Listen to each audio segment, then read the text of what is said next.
Tumutulo ang laway ng halimaw sa buhok ni Elma. Dilat na dilat naman ang mga mata ni Eric.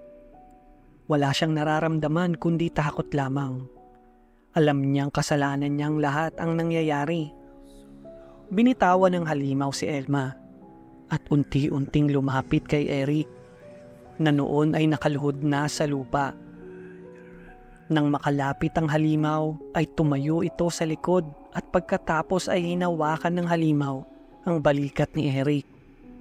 Dahilan para umagos ang dugo mula sa kuko nito papunta sa damit ni Eric. Alam ni Eric kung saan galing ang dugo na nasa kuko ng halimaw. Yun ay galing sa mga pinatay na mga militar at mga pulis. Lalong natakot si Eric dahil alam niyang walang awa ang halimaw. Kaya naman naihi siya sa pantalon. Kitang-kita ni Elma na unti-unting nababasa ng ihi ang pantalon ni Eric. Kasabay ng pagmamakaawa ni Eric sa halimaw, napatawarin siya nito na hindi niya sinasadya ang nangyari. Hindi na siya uulit at lahat ay gagawin ni Eric para patawarin siya ng halimaw. Ilang sandaling tumahimik ang halimaw at pagkatapos ay nagsalita ito.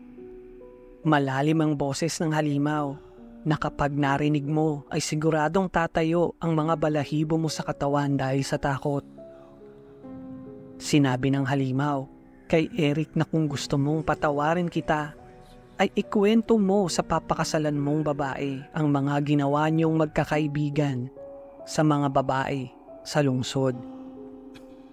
Napatingin si Eric kay Elma. Ayaw sana nitong umamin. Ngunit unti-unting binaon ng halimaw ang kanyang matatalim na kuko sa balikat ni Eric. Kaya naman, umamin si Eric. Sinabi niya kay Elma na ang lahat ng mga pinatay na lalaki sa gubat ay mga kaibigan niya. At kapag nalalasing sila ng mga kaibigan niya, ay nangunguha sila ng mga babae. Kwento ni Eric habang nasasaktan sa mga nakabaong kuko ng halimaw. Pero para sa halimaw ay hindi pa sapat ang pag-amin ni Eric. Gusto kasi ng halimaw na ipaalam kay Elma kung anong klaseng lalaki ang papakasalan niya. Kaya naman, sinabihan ng halimaw si Eric na ikwento kung ano ang ginagawa nila sa mga babaeng dinudukot nila. Napatingin ng lalaki sa halimaw na parang nahihiya at ayaw ikwento ang detalye dahil nakikinig ang kanyang papakasalan. Kaya naman hinawakan ng halimaw ang mga braso ni Eric para di makagalaw. At pagkatapos ay kinagat ng halimaw ang balikat ni Eric. Napasigaw sa sakit si Eric. Pinagbantaan siya ng halimaw na ibabaon pa lalo ang mga ngipin kapag di siya umamin. Kaya naman agad na nagkuwento si Eric. Pinagpapasapasahan namin ang mga babaeng dinudukot namin. Pinaglalaroan namin sila. Pinagsasamantalahan. Pag nagsawa na kami ay pinapatay na namin sila para walang magsumbong. At kung may magsumbong man ay hindi kami natatakot dahil kakilala namin ang mayor ng lungsod na ito. Hindi makapaniwala si Elma. Blanko ang kanyang muka dahil sa narinig. Nang biglang tanungin ng halimaw si Eric kung ilan na ang babaeng pinagsamantalahan at pinatay nila. Madaling sumagot si Eric dahil sinakal siya ng halimaw. Hindi ko na matandaan, siguro lampas 200. Doon na tumulo ang luha ni Elma. Binitawan ng halimaw si Eric. Alam ng halimaw na sapat na ang mga ginawa niya para ipagiganti ang kanyang kasintahang dinukot ni Eric at ng mga kaibigan nito. Alam ng halimaw na nasira na ang tiwala ni Elma sa papakasalang lalaki at para na rin kinuha ng halimaw ang babaeng mahal ni Eric. Kaya itinigil na niya ang paghihiganti at tumalikod kay Eric para maglakad palayo. Ngunit may baril pa palang nakasukbit sa tagiliran si Eric. At nang makita niyang ligtas na siya sa halimaw, ay agad niyang binunot ito at pinaulanan ng bala ang halimaw.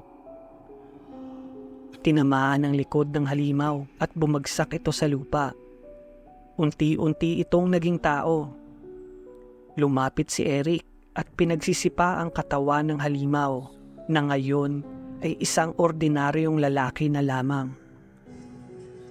Tumawa na parang baliw si Eric at pinalitan ng magasin ang kanyang baril. Kinasa niya ito at pinaputukan ng sunod-sunod ang katawan ng halimaw. Hindi tumigil sa pagpapaputok si Eric hanggat hindi nauubos ang bala ng kanyang baril. Wala nang buhay ang halimaw at naliligo ito sa sarili niyang dugo. Ngunit nakangiti ang mga labi nito. Kahit hindi isinumbong ni Elma sa mga pulis si Eric, ay ayaw na niyang magpakasal dito.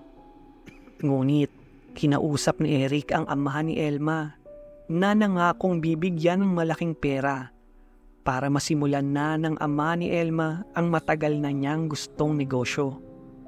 Ang kapalit nito ay ang kamay ng kanyang anak. Walang nagawa si Elma, kaya naman pagkalipas ng 1 buwan ay ikakasal na sila ni Eric. Gabi ang kasalan. Sa isang malawak na garden gagawin ang kasal. Maraming mga bisita at madami ding bantay ng mga pulis. Dahil imbitado lahat ng mga politikong namamahala sa buong lungsod. Unti-unting sumilip ang bilog na buwan sa likod ng mga ulap hanggang sa tuluyan itong magpakita. Medyo nagkaroon ng kaguluhan dahil 1 oras na ang nakakalipas ay hindi pa dumadating si Eric sa kasalan. Mas nauna pa sa altar si Elma nang biglang may isang babaeng sumigaw ng halimaw. May halimaw, may halimaw. Paulit-ulit itong sumisigaw habang tumatakbo papalapit sa altar. Lahat ay napatingin sa babaeng sumisigaw. Hinahabol siya ng isang nakakatakot na halimaw. Nagkagulo sa kasalan. Nagtakbuhan ang mga bisita habang nagwawala ang halimaw. Mabilis na dumating ang mga pulis. Binaril nila ang halimaw, ngunit matibay ito. Nakapatay pa ng 5 pulis ang halimaw hanggang sa may dumating pang karagdagang mga pulis at pinaulanan nila ng bala ang halimaw. Doon na ito tuluyang namatay at bumagsak sa lupa. Pinalimbutan ng mga pulis at mga bisita ang bangkay.